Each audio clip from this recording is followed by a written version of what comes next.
Hey, if you are ambitious and you want to achieve more in life, you are likely to have pressure. I mean, that's given, it comes along with it. But remember, pressure is the filter that separates the winners and the loser. And how to handle pressure, how to deal with it, to my understanding, it's more of a personal trait than a professional acumen, I would imagine. And a lot of time, I find that people complain about the pressure that they have for the examination, for the project, for the task that they have got. A lot of time, my analysis tells me that it's not the pressure which was killing, but it was the thought of the pressure that was actually bothering them too much because a lot of pressures came from the negative outcomes of the project or the task that they were doing. In fact, I would like to identify some factors which may be responsible for pressure. You could, if at all you're facing pressure, you could identify if there is some of these reasons which is common to you also when it comes to pressure. Well, one big reason I find while people get the feeling of pressure is because they mix urgent and important. In fact, it is inability to identify what is important and what is urgent.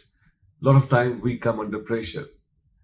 A lot of time, another reason I find is that people get pressurized or get pressure because they do not know how to say no. Saying no is important because you can't be on treadmill forever. You cannot be for every day on the treadmill itself.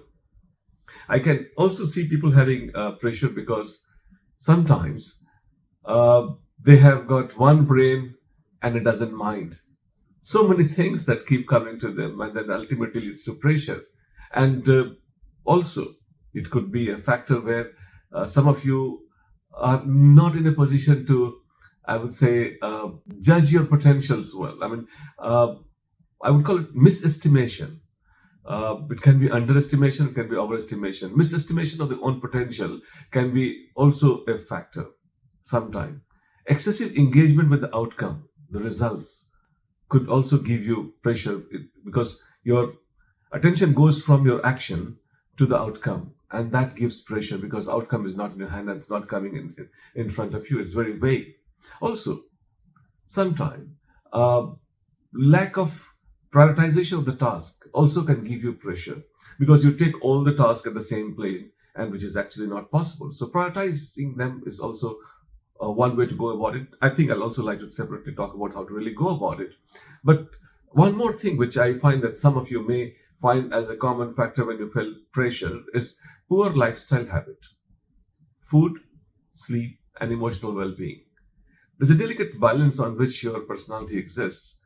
This food, sleep, and emotional well-being, if you can really balance them well, I think there's no pressure that you would ever feel. But the point comes that how to really go about it. I think equanimity is one thing which I would always like to tell you that it's not easy. It's not easy. People do practice it. But then I think if you can possibly remind yourself of equanimity, then probably that things get better.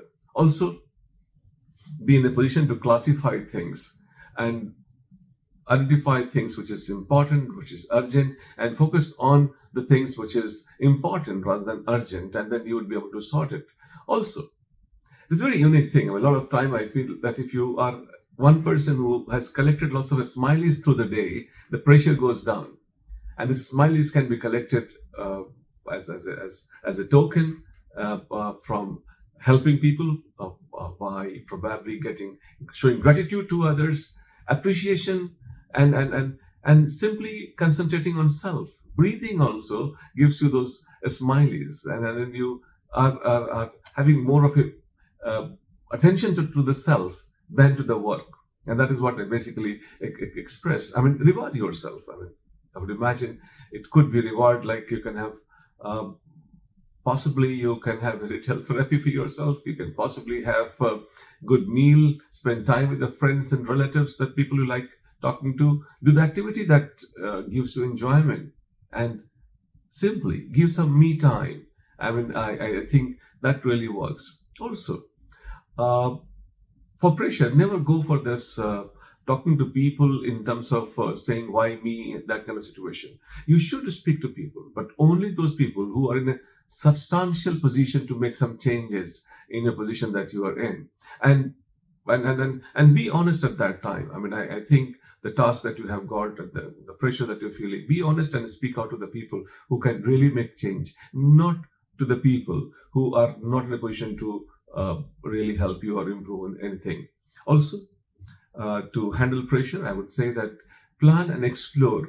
For the same task, you can have more than one way to go about it. And I think that is important. If you can think of multiple ways, you are in a position to really find pressure going down if you find an efficient way of doing the same task.